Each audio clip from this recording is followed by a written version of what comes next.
Magandang hapon po. Magandang hapon po. Sino po sila? Si Ayan po. Ayan. Taga saan si Ayan? Sa Laguna po. Sige, Ayan. May problema ka? Po? May problema ka po? Wala po. Bakit kayo napatawag? Wala po sa inyo. Kamusta lang? Kamusta ka, Papa Bear? Ayos, good, sakto. Sakto lang kami. Sakto. Oo. Ikaw, kamusta? Nakakatuwa po kayo. Ay, nakakatuwa ka din. Anong trabaho mo? Ayan, of Laguna. Sa laundry shop po. Laundry shop. Oh, magkano na ba ang kilo ngayon ng Dicolor? Ano po? 23 pesos per kilo po. 23 per kilo. Yes, sir. Gusto niyo po magpa-laundry? Sa Laguna? Huwag na. Na, napakatanga ko naman, pupunta pa ako dyan. Hindi ko ano, libre pick up. Libre pick up.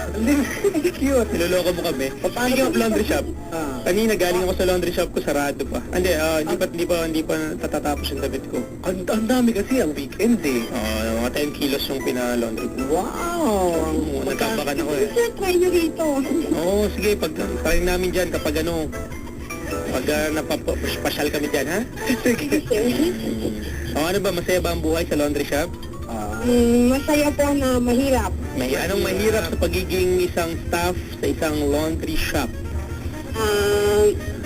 Pagka may mga kulit na customer po, Kulot? Mga kulot na? Ay, huwag ka pupunta doon, babaki ko. Kulot, talaga makukulit. makukulit po. Paano kasi naman, may mga laundry shop, eto ang ginagawa halimbawa, nagpalaba ako ng mga polo ko, ang dami ko kasing polo eh. Inahalo pa naman sa ibang nilabhan ng damit ng ibang tao.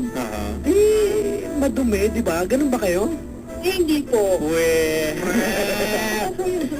Sayang ng sabon. Hindi po. Hindi gano'n. Kasi yung nagpalaba siya lang. Kung isasama po siya sa ibang damit, yung dumi ng ibang damit, mapupunta doon sa damit Yun niyo. nga. Kaya nga ang polo ko minsan, ako na lang naglalaba para malinis kasi nasisira. Minsan hindi na maputi. Oo. Eh baka naman sa di color yung polo niyo. Loko ko rin to, anak.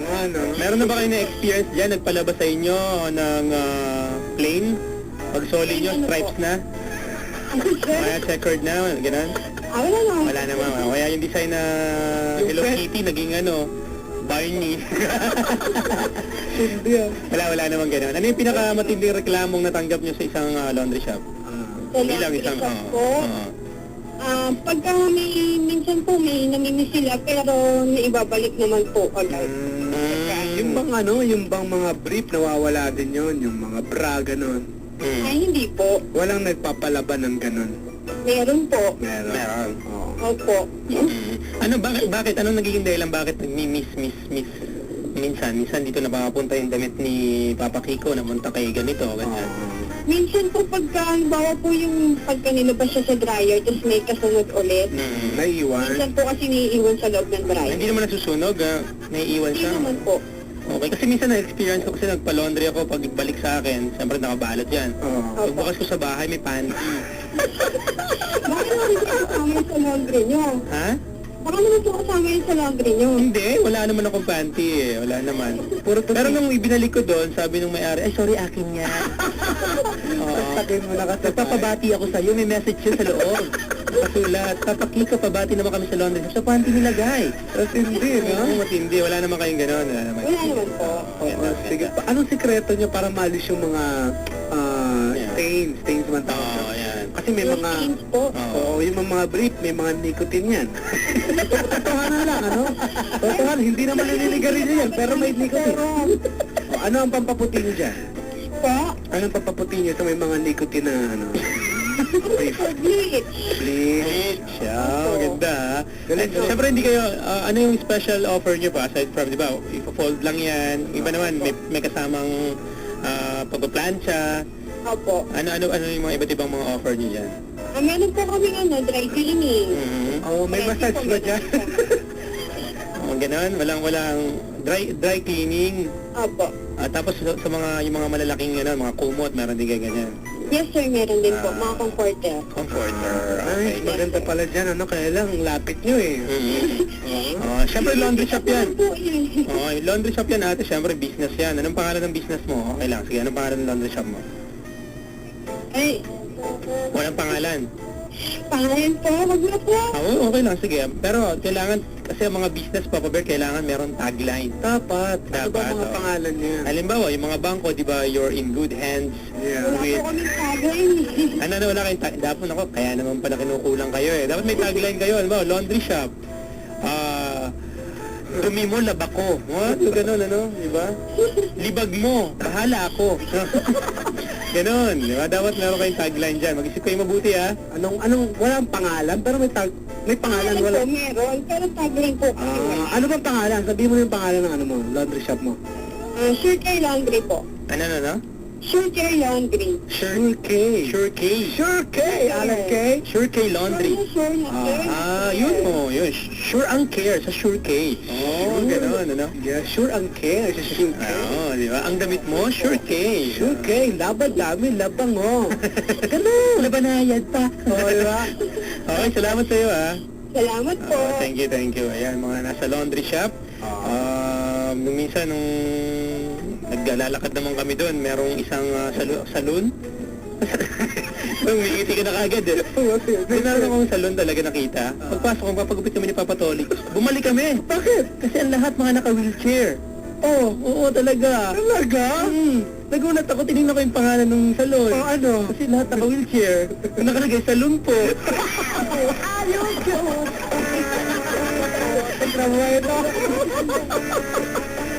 Ay, sorry, di pala kami pwede rito. Kaya pa... Salon po ba? Kaya pala mga dami, kaya pang tataka ko ang daming saklay sa labas. Pero ano mo muna eh, isusurrender mo muna yung saklay mo sa labas. Tapos sasakay ka sa wheelchair. Saka ka na nagugupitan. Seryoso, salon po. Ganda Parang dyan. yung nangyari din sa akin. Pumunta ako sa Mecobaw. Oo. Pagpasok mo sa amin, papagupit nga ako. Mhm. Kita ko may salon din. Pagpasok ko, ano ba't ganito mga tao dito? Tol, may mga tapal, tol. Anong tao doon? Paglabas ko, tinignan ko ulit. Salumpas. Sakit ng katawan. Kaya po nagsasakit ng katawan ng anong papagupit dito? Salumpas. Mga tapal, talikod. Meron din ako pinuntahan. Taas yan! Talaga pagpunta ko doon, salon, ganda, no? Pagpasok mo, hubadang ka ng damit. Uy, grabe Oo, pag kasi babalik sa'yo, bango na uli. Bakit? Ano pinuntan mo? Paglabas ko, tinignan ko yung pangalan. Sa laundry. Kaya pala, nilabang ka, nilabang ang damit ko. Okay, pasok pa natin yung eksena sa barangay. Sige. Kaya, Ari, dati yung nagtanong tayo ng mga pangalan ng business, Maruya Kari, mga ganyan, Joe Licod, mga ganon. At marami pang iba. Ngayon naman, kailangan naman may tagline. Alam mo, isa sa mga strategies ng isang magandang business yung tagline. Tagline. Diba? Halimbawa tayo. Halimbawa, yung magagandang tagline dyan, mga sikat na tagline dyan, di ba? Sagot ko ang padala mo. Ayan, huwag natin sabihin yung brand. Maraming mga sikat na ano dyan, di ba?